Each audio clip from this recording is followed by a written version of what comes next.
Hello guys, Assalamualaikum. Welcome to my another vlog. বলো guys I go Hello guys, আজকে আমি vlog করতেছি আমাদের গরু নিয়ে গেছে।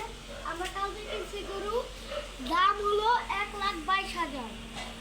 আমরা কালকে ওর সাথে খেলা করছি, মানে এখানে গেলেই হতো না। গাইস দেখেন আমাদের গরু কত বড়, আল্লাহর ভয় করতেছে। ওইটা যদি গুতা মারে গাইস, ভয়ঙ্কর। আমরা ওকে অনেক কিছু খাওয়াই, মানে তাজা হওয়ার জন্য। আমরা কুরবানির সময় ওকে খাবো কি না গরু। ওর নাম লাগছে টাইগার।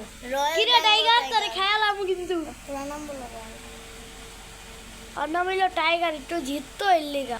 গাইস আঙ্গ গরম লাগলো, গরম না লাগলে দেখেন ফ্যান ছেড়া দিছি, আরামসে ঘুমাইবো। আর রাতের বেলাও কান্দে শুধু শুধু। কান্দিস কি, তোর মা বাপ মরে গেছে রে? তোর চাচা মরে গেছে, তা কবর দেওয়া দিব মনে, তুই থাক। গাইস আমাদের গরু কেমন লাগলো, আপনাদের চয়েস কেমন, একটু কমেন্ট করে জানাবেন। আপনারা লাইক কমেন্ট শেয়ার অবশ্যই করবেন প্লিজ।